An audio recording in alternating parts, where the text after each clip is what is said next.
रूस यूक्रेन जंग के बीच पीएम मोदी ने G7 समिट के बीच यूक्रेन के राष्ट्रपति जेलेंस्की से मुलाकात की है।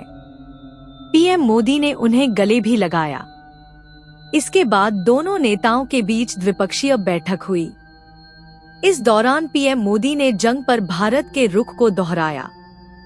उन्होंने कहा है कि किसी भी विवाद का समाधान कूटनीति और बातचीत के जरिए ही निकाला जा सकता है। इससे पहले पीएम मोदी ने पिछले साल जापान में G7 समिट में जेलेंस्की से मुलाकात की थी। इस दौरान मोदी ने कहा था कि रूस यूक्रेन जंग का समाधान बातचीत के जरिए ही सुलझाया जा सकता है। जेलेंस्की मोदी के बीच ब्लैक सी के एक्सपोर्ट कॉरिडोर पर चर्चा हुई।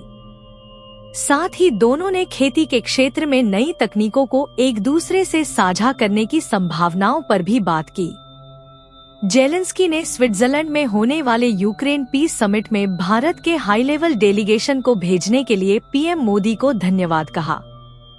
अमेरिकी मीडिया पॉलिटिको की एक रिपोर्ट में G7 शिखर सम्मेलन में जुटे नेताओं को अब तक का सबसे कमजोर जमावड़ा बताया गया है।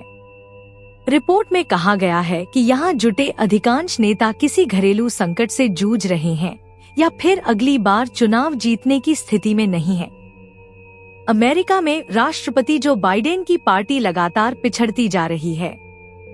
चुनाव से पहले यहां पर पूर्व राष्ट्रपति डोनाल्ड ट्रंप के पक्ष में माहौल बनता दिखाई दे रहा है। हालांकि वे हश मनी केस में दोषी साबित हो चुके हैं, मगर उनके चाहने वालों की संख्या बढ़ती जा रही है। जर्मनी में चांसलर ओलफ शोल्ज का प्रदर्शन कमजोर हुआ है। वहां पर दक्षिणपंथी पार्टी ADF तेजी से मजबूत हो रही है। ADF ने इस बार यूरोपीय यूनियन चुनाव में 6 सीटों पर बढ़त हासिल की है। वहीं चांसलर शोल्ज की पार्टी को तीसरे नंबर पर धकेल दिया है। शोल्ज की पार्टी को 2 सीटों का नुकसान हुआ है। यूरोपीय चुनावों में बुरे प्रदर्शन के बाद फ्रांस में राष्ट्रपति इमैनुएल मैक्रों ने संसद भंग कर दी है।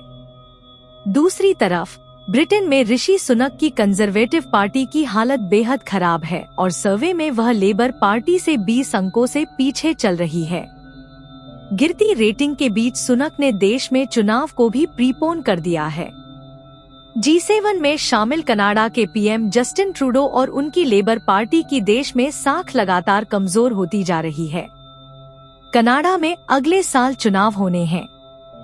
ऐसे में ट्रूडो की वापसी मुश्किल लग रही है। एक हालिया इंटरव्यू में ट्रूडो ने ये स्वीकार किया है कि वे राजनीति से संन्यास लेने की सोच रहे थे, मगर पार्टी को मंझधार में छोड़ना उन्होंने ठीक नहीं समझा। जापान में फुमियो किशिदा की हालत भी बहुत अच्छी नहीं है।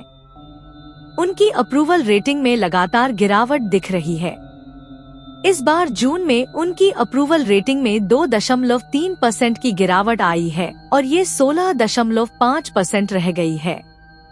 ये पिछले 12 साल में सत्ताधारी पार्टी LDP के किसी शीर्ष नेता की सबसे खराब स्थिति है।